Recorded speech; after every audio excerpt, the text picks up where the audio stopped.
Hi guys, welcome back to my YouTube channel. ಈ bridge Kali river ಅಂತ, ಈ bridge ಕಾರವಾರಿನ ಪ್ರಮುಖವಾದಂತಹ ಬ್ರಿಡ್ಜ್. ಈ ಬ್ರಿಡ್ಜ್ ಸುಮಾರು 665.6 ಮೀಟರ್ ಉದ್ದವಿದೆ. ಅಂದ್ರೆ ಮ್ಯಾಕ್ಸಿಮಮ್ 1 ಕಿಲೋಮೀಟರ್ 6 ಮೀಟರ್ ಮ್ಯಾಕ್ಸಿಮಮ್ ಅಷ್ಟು ಬರುತ್ತೆ. ಸೊ ಇದರ ಗೋವಾ ಮತ್ತು ಕಾರವಾರಿಗೆ ಇರುವಂತ ಒಂದು ಬ್ರಿಡ್ಜ್, ಮೇನ್ ಬ್ರಿಡ್ಜ್.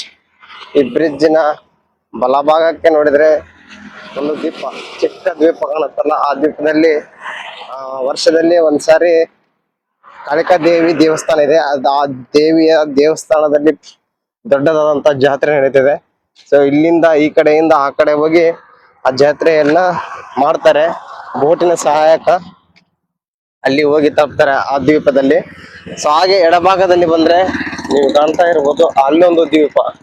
ಆ ದ್ವೀಪದಲ್ಲಿ ನರಸಿಂಹನ ದೇವಸ್ಥಾನ ಇದೆ. ಸೊ ಆ ದೇವಸ್ಥಾನ ಅದೇ ತಿಂಗಳಲ್ಲಿ ಜಾತ್ರೆ ಇದೆ. ಇದು ಫಸ್ಟ್ ಜಾತ್ರೆ. ಈ ಜಾತ್ರೆ ಆಗಿ 2-3 ದಿವಸದಲ್ಲಿ ಈ ಜಾತ್ರೆ. ಸೊ ನೋಡ್ಬೋದು ನೀವು, ಈ ದ್ವೀಪದಲ್ಲಿ ಸುಮಾರು ಒಂದು ದೇವಸ್ಥಾನ ಇದೆ, ನರಸಿಂಹ ದೇವಸ್ಥಾನ ಅಂತ. ಈ ದಂಡೆ ಮೇಲ್ಗಡೆ ನೀವು ಬಾವುಟ ನೋಡ್ತಾ ಇದ್ದೀರಾ, ರೆಡ್ ಕಲರ್ ಬಾವುಟ. ಆ ಬಾವುಟದ ಒಳಗಡೆ ಸ್ವಲ್ಪ ಹೋದ್ರೆ ಒಂದು ದೇವಸ್ಥಾನ ಇದೆ, ಉಗ್ರ ನರಸಿಂಹನ ದೇವಸ್ಥಾನ. ದೇವಬಾಗ್ ಏನ್ ನೋಡ್ತಾ ಇದ್ರ, ಇಲ್ಲಿ ದೇವಬಾಗ್ ಎಂಬ ಊರಿದೆ. ಆ ದೇವಬಾಗದಲ್ಲಿ ಕೂಡ ನರಸಿಂಹನ ಒಂದು ದೇವಸ್ಥಾನದಿಂದ ಹೋಗುತ್ತೆ ಆ ಪಲ್ಲಕ್ಕಿ. ಅಲ್ಲಿಂದ ಆ ದ್ವೀಪಕ್ಕೆ ಹೋಗುತ್ತೆ, ಆ ದೇವಸ್ಥಾನಕ್ಕೆ. ಆ ದೇವಸ್ಥಾನದಿಂದ ಸೀದಾ ಇಲ್ಲಿ ಬರುತ್ತೆ ಅಳವೆವಾಡಕ್ಕೆ. ಅಳವೆವಾಡದಿಂದ ಪೂರ್ತಿ ಊರೆಲ್ಲ ಮೆರವಣಿಗೆ ಆದ ತಕ್ಷಣ ಅದನ್ನ ಮರಳಿ ಮತ್ತೆ ಇಡೀ ಕಾರವಾರನ್ನೇ ಮೆರವಣಿಗೆ ಮಾಡ್ತಾರೆ. ಮಾಡಿದ 2-3 ದಿವಸ ಆಗುತ್ತೆ. ಆದ್ಮೇಲೆ ತಕ್ಷಣ ಮತ್ತೆ ಆ ದೇವಭಾಗಕ್ಕೆ ಹೋಗಿ ಸೇರುತ್ತೆ. ನೋಡ್ಬೋದು ಆ ದ್ವೀಪ. ಆ ದ್ವೀಪದಲ್ಲಿ ಸುಮಾರು ಇಲ್ಲಿಂದ ಬೋಟ್ಗಳನ್ನ ಬಿಡ್ತಾರೆ. ಆ ಜಾತ್ರೆ ಸಂದರ್ಭದಲ್ಲಿ ಬೋಟ್ಗಳನ್ನ ಬಿಡ್ತಾರೆ. ಆ ಬೋಟ್ಗಳನ್ನ ಹತ್ತಿ ಜನಗಳು ತುಂಬಾ ಅಲಂಕಾರವನ್ನ ಮಾಡಿಕೊಂಡು ಬೋಟ್ಗಳಿಗೆ ಆ ದ್ವೀಪಕ್ಕೆ ಹೋಗಿ ದೇವಸ್ಥಾನಕ್ಕೆ ಪೂಜೆ ಪುನಸ್ಕಾರವನ್ನು ಮಾಡಿ ದೇವರಲ್ಲಿ ಒಂದು ಭಕ್ತಿಯ ಭಾವನೆಯನ್ನು ತೋರಿಸ್ತಾರೆ. ಸೊ ನೋಡಬಹುದು ಅದೇ ದ್ವೀಪ. ಅದರ ಬಾಜು ಇರುವ ದ್ವೀಪ ಸುಮ್ಮನೆ ದ್ವೀಪ. ಸೊ ಆ ನರಸಿಂಹನ ಇರುವಂತ ಒಂದು ದ್ವೀಪದಲ್ಲಿ ಮೇಲ್ಭಾಗದಿಂದ ನೋಡಿದ್ರೆ ಅದು ಒಂದು ಆಮೆಯ ರೂಪದಲ್ಲಿ ಕಂಡು ಬರ್ತದೆ. ಆಮೆ ರೂಪದಲ್ಲಿ ಮೇಲ್ಗಡೆಯಿಂದ ನೋಡಿದ್ರೆ, ಅದಕ್ಕೋಸ್ಕರ ಅದನ್ನ ಕುರುಮ್ಗಡ್ ಅಂತ ಕರೀತಾರೆ. ಕುರುಮ್ ಅಂದ್ರೆ ಆಮೆಗೆ ಕುರುಮ್ ಅಂತ ಕರೀತಾರೆ, ಹಾಗಾಗಿ ಕುರುಮ್ಗಡ್ ಅಂತ ಕರೀತಾರೆ ಅದಕ್ಕೆ. ಸೊ ಅದು ಜೂನ್ ತಿಂಗಳಲ್ಲಿ ಜಾತ್ರೆ ಇರ್ತದೆ. ಸೊ ನೋಡಿ, ಆ 3ನೇ ದ್ವೀಪ ಏನ್ ನೋಡ್ತಾ ಇದ್ದೀರಾ, ಚಿಕ್ಕದಾದಂತ ದ್ವೀಪ. ಅದು ಕೂಡ ದೊಡ್ಡದಾಗಿದೆ. ಸೊ ದೂರದಿಂದ ಚಿಕ್ಕದಾಗಿ ಕಾಣುತ್ತದೆ. ಅಲ್ಲಿ ಲೈಟ್ ಹೌಸ್ ಇದೆ.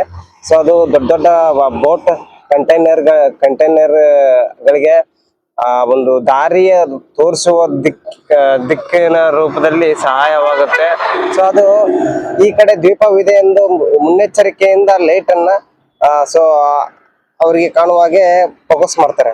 ಸೊ ಅದರಿಂದ ಬೋಟ್ ನ ಕಂಟೈನರ್ಗಳು ಸೊ ಈ ಕಡೆ ಬರೋದಿಲ್ಲ. ಸೊ ಅದು ಲೈಟ್ ಹೌಸ್ ಅಂತ ಕರೀತಾರೆ. ಸೊ ಅದು ಸುಮಾರು ತುಂಬಾ ದೂರ, ಒಂದು 7-8 ಕಿಲೋಮೀಟರ್ ದೂರ ಇದೆ ಈ ಬ್ರಿಡ್ಜ್ ಇಂದ ಅಲ್ಲಿಗೆ. ನೋಡ್ಬೋದು ನೀವು ಅಲೆಗಳು ಯಾವ ರೀತಿ, ದೊಡ್ಡ ದೊಡ್ಡ ಅಲೆಗಳು ಬಂದಿದೆ ನೋಡಿ. ಹಾಗೆ ಮೇಲ್ಗಡೆ ನೋಡಿದ್ರೆ ಶಿವಾಜಿ ಶಿವಗಡ ಫೋರ್ಟ್ ಅಂತ ಇದೆ. ಇದು ಶಿವಾಜಿಯ ಕಾಲದಲ್ಲಿ ನಿರ್ಮಿಸಿರುವಂತಹ ಕೋಟೆ ಇದೆ ಮೇಲ್ಗಡೆ. ಆ ಮೇಲ್ಗಡೆ ಕೋಟೆ ಒಳಗಡೆ ಯಾರಿಗೂ ಪ್ರವೇಶವಿಲ್ಲ ಇತ್ತೀಚೆಗೆ. ಸೊ ಗೌರ್ಮೆಂಟ್ ಅದನ್ನ ವಶಪಡಿಸಿಕೊಂಡು ಅದ್ರೊಳಗಡೆ ಯಾವುದೇ ರೀತಿಯಾದಂತ ಜನಗಳಿಗೆ, ಪಬ್ಲಿಕ್ಕಿಗೆ ಅವಕಾಶ ಇಲ್ಲ ಆ ಫೋರ್ಟ್ ಒಳಗಡೆ. ಮೇಲ್ಗಡೆ ದೊಡ್ಡ ಫೋರ್ಟ್. ಆ ಫೋರ್ಟ್ ಯಾಕೆ ಅಂದ್ರೆ ಅವಾಗಿನ ಶಿವಾಜಿ ಕಾಲದಲ್ಲಿ ಶತ್ರುವಿನ ಈ ಕಡೆಯಿಂದ ಬರುವಂತ ಶತ್ರುಗಳು, ಮತ್ತೆ ಹಾಗೆ ಈ ಕಡೆಯಿಂದ ಬರುವಂತ ಶತ್ರುಗಳು ಸಲೀಸಾಗಿ ಕಂಡು ಹಿಡಿದು ಮುನ್ನೆಚ್ಚರಿಕೆಯಿಂದ ಜಾಗೃತವಾಗಿ ಆಯುಧಗಳನ್ನ ಅವರ ಮೇಲೆ ಅಟ್ಯಾಕ್ ಮಾಡ್ತಾ ಇದ್ರು. ಅದಕ್ಕೋಸ್ಕರ ಅಷ್ಟು ಮೇಲಿನ ಒಂದು ಗುಡ್ಡದ ಮೇಲ್ಗಡೆ ಕೋಟೆಯನ್ನ ನಿರ್ಮಿಸಿದ್ದಾರೆ. ನೋಡ್ಬೋದು ಈ ಬ್ರಿಡ್ಜ್ ಅಲ್ಲಿ ಸಾಯಂಕಾಲ ಒಂದು 5 ರಿಂದ 6 ಗಂಟೆ ವಾಕಿಂಗ್ ಬರ್ತಾ ಇರ್ತಾರೆ ಜನಗಳು. ಸೊ ಇಲ್ಲಿ ಅಡ್ಡಾಡ್ಲಿಕ್ಕೆ ಸ್ವಲ್ಪ ಸ್ಪೇಸ್ ಇಟ್ಟಿದ್ದಾರೆ. ಸೊ ಆ ಕಡೆ ಗಾಡಿಗಳು ಓಡಾಡ್ಲಿಕ್ಕೆ ಇಟ್ಟಿದ್ದಾರೆ, ನೋಡ್ಬೋದು ನೀವು. ಸೊ ಇದೆಲ್ಲ ವಾಕಿಂಗ್ ಗೆ ಬರ್ತಾರೆ ಸಾಯಂಕಾಲ.